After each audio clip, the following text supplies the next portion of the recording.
Hi, this is Steve with Steve's Masks. That's SteveZMaskZ.com. You can follow me on social media. I'm on Facebook, Instagram, Pinterest, Twitter, and I'm also on LinkedIn. You can follow me at those places there. Today we're going to learn how to make a pocket tissue holder. One of these ones where you can put these little bitty pocket tissues in. I'm going to show you how to make one. And you can use this to put your pocket tissues in. You can also make face masks that match them, which is what I first started making. Here it says I have over 100. I now have over 200 designs of face masks. But you can make a face mask that matches your pocket tissue holders. Like I have one that matches this Butterfinger already. Okay, so this is what we'll need. You'll need some straight pins if you want to use them, or sewing clips, which I'm not going to use those, so put them over. You need a fabric pencil, which is what I use for marking. You can use one. You can use a ruler, it's optional if you want to use it. Scissors, or even some kind of rotary cutter. I got this big one and the small one. The small one's good for thin pieces of fabric. This is good for a little bit thicker. So this is what we're going to do.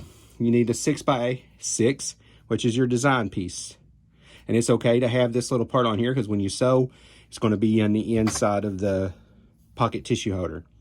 Then you'll need a solid color or whatever design pattern you want that will be your seam, like right here and on the inside. So whatever color you want. I'm using the blue to accent the blue from the Butterfinger part on here. So first thing we'll need to do is you can pin these if you want to. They're optional. You don't have to. It saves time for me to not. But you will take these and align this one side up together like this. And then we're just going to sew going all the way across the one side here. And we'll go ahead and go sew. Sorry if it's a little bouncy. This table's bouncing on here. We'll take this up, use your scissors and clip your tails on your string. I call them tails. Not sure if that's what it is. Now our next step will be to take this part and put them together like this and sew across that way. And we will sew again, and I apologize for any shaking. But we will go across like this and keep going. You want to be as close to the corner as possible. I'm just doing this just for show.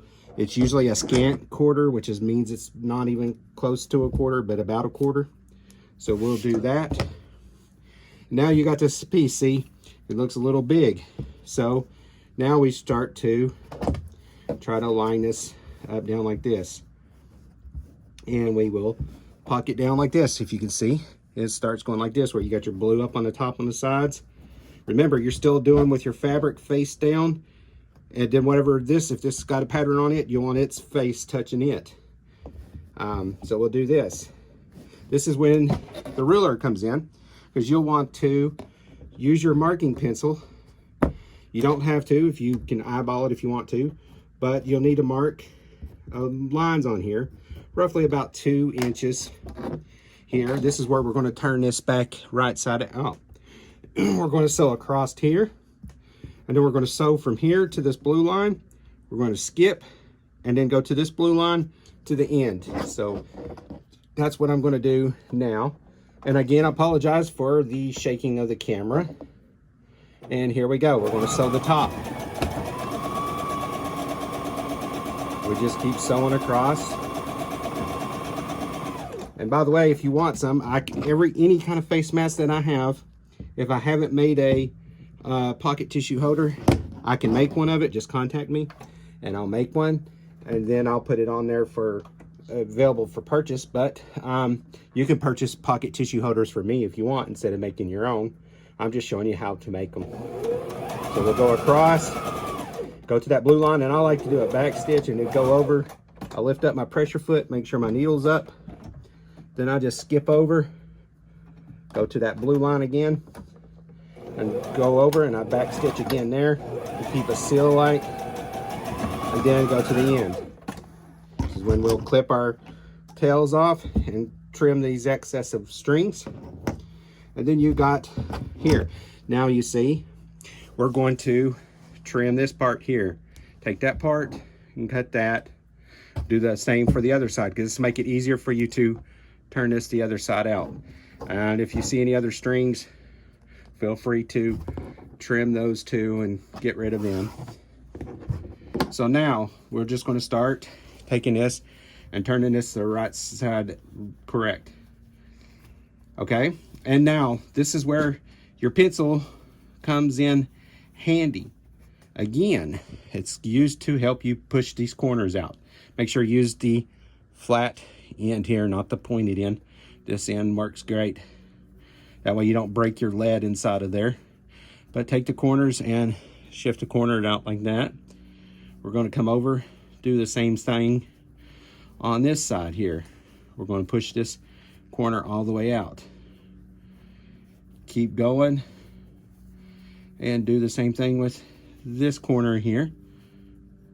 See, sometimes it can be a little tricky, but there you go. And I'm no way a advanced sewer, and I'm no way a beginning sewer. I'm just right in the middle. Of course, I took 2 years of home ec. 6 months was cooking. The other 6 months was sewing.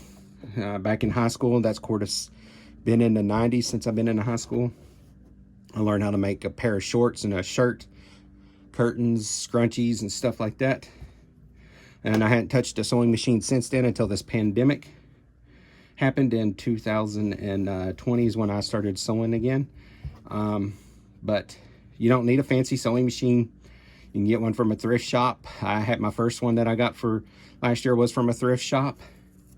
And then I ended up going to get me this Brother printer, and I named it Brother Stitch. As you can see here, I got me a Cricut and put some vinyls on that to name my sewing machine. The first sewing machine was a used Singer sewing machine. It kind of died down. It won't work anymore. I called it the Masked Bandit. But we're going to put this in half. Now, you could use an iron if you want to. You just push this down and go like this. You'll see where the fold is. And then this part here where we turned it out, you don't have to sew it. But you know, this could make a little cute pillow if you put polyfill or stuffing in the inside of it. Then you would sew it like that, but you can make a pillow like that. But we're not doing that. So you'll need to make sure to have that crease and know where that halfway mark is. If you don't know where it is, use a marking pencil. This fabric pencil is like a light blue color, the one I have. Now you're going to take this to just about that halfway mark. As you can see, we're going to put it there. We're going to do the same thing with the other side, just about halfway. As you can see, now you guessed it, we're going to sew on this side and on this side right here. And I'll take this right here and we're going to begin sewing. And again, apologize for any shaking that happens. I just wanted to try to show people how to make these. I plan on adding a video on showing you how to make zipper pouches, which I've made there, or zipper clutches. And I'm also going to show you how I make the face masks that I make. That way you can make them too. Now we're going to sew across this other side. And as close to the edge corner as possible. I'm trying to go a little bit slower so the camera doesn't shake as much. If I go too fast, that camera shakes. But there we go. We'll cut this strings here, these tails. I call them tails. And just trim off these excess strings. And then, you guessed it, we're going to, once again, fold out to make it back right again. So there's a lot of turning out in these. And again, if you want to, use your pencil to get these corners. Don't do it too hard. You might stab through it. And that's why if you use that, you might stab all the way through the fabric as well. That's why you want to use this blunt end, the flat end back there. So that way you don't puncture through the fabric. But just keep doing it. And there you have a pocket tissue holder. And I'll show you. You just, of course, you would open this one up. I'm keeping this because when I sell a pocket tissue holder, I've been including a pocket tissue. In this case, it's a Minion one in this one, but it's whatever one I could get. But you just put it in there, and you would have a pocket tissue holder. And that's how you would make that. And you see there's that back. There you go. That's the other one that I had made. I do also have picture ones of the names of Jesus fabric that I used, and it shows you picture of steps as well. I figured I would do this video to show you guys as well. I thank you for watching my how-to video on how to make a pocket tissue holder. Visit stevesmasks.com. That's Steve with a Z, mask with a Z.com. Follow me on social media, Facebook, Instagram, Pinterest, Twitter, and even LinkedIn. So just follow me, and I plan to put this video on the website, on Facebook, and other places too. So thank you very much for watching. Have a great day.